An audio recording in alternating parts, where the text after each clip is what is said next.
జగన్ గారు ఇందులో CA character చేశారు. ఇదే కథ మనం కొన్ని వందల సినిమాలు చూసాం. ఈ సినిమాకు చాలా హైప్, మాసివ్ ఎక్స్పెక్టేషన్స్ వచ్చాయి. కానీ రిలీజ్ అయ్యాక ఒకటే క్వశ్చన్: ఉస్తాద్ భగత్ సింగ్ సినిమా ఎందుకు ఆడియన్స్ ని ఫుల్ సాటిస్ఫాక్షన్ చేయలేకపోయింది? ఫ్లాప్ అనే టాక్ ఎందుకు స్టార్ట్ అయింది? సినిమా అనౌన్స్ చేసిన రోజు నుంచి ఎక్స్పెక్టేషన్స్ నెక్స్ట్ లెవెల్కి వెళ్ళిపోయాయి. టైటిల్ చాలా మాస్, హీరో క్రేజ్ అంతకంటే మాస్, డైరెక్టర్ కాంబో కూడా చాలా స్ట్రాంగ్. ఫ్యాన్స్ అంతా అనుకున్నారు ఇది పక్కా ఇండస్ట్రీ హిట్ కొడుతుందని. కానీ థియేటర్ నుంచి బయటకు వచ్చాక చూస్తే అంతా మిక్స్డ్ రివ్యూ. దీనికి ఫస్ట్ రీజన్ స్టోరీ ఫ్యామిలారిటీ. ఆడియన్స్ కి కొన్ని సీన్స్ ఆల్రెడీ చూసినట్లు అనిపించాయి. కొత్త ఎక్స్పీరియన్స్ ఎక్స్పెక్ట్ చేసి వెళ్లారు, కానీ ప్రెడిక్టబుల్ మూమెంట్స్ ఎక్కువ అనే ఫీడ్బ్యాక్ వచ్చింది. Second reason expectations vs reality gap. ఈ టీజర్ సినిమా మీద హైప్ ను చాలా క్రియేట్ చేసింది, కానీ మూవీ టోన్ డిఫరెంట్ గా ఉండడంతో ఆడియన్స్ ఈ సినిమాకు కనెక్ట్ అవ్వలేకపోయారు.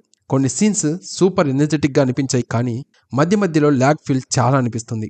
సినిమాలో హీరో ఎనర్జీ 50 to 100% అని చెబుతూ ఉన్నారు. మరి మీరెంత ఫీల్ అయ్యారో కమెంట్ చేయండి. ఇకపోతే ఆడియన్స్ ఓపిక మాత్రం ఇంటర్వెల్ తర్వాత 50-50 అయిపోయింది. మాస్ సీన్స్ కి అయితే విజిల్స్ వేశారు, కానీ స్టోరీ మాత్రం డిసప్పాయింట్ చేసేసింది. ఫ్లాప్ అని చెప్పినా కూడా ఈ సినిమాలో కొన్ని పాజిటివ్ థింగ్స్ అయితే ఉన్నాయి.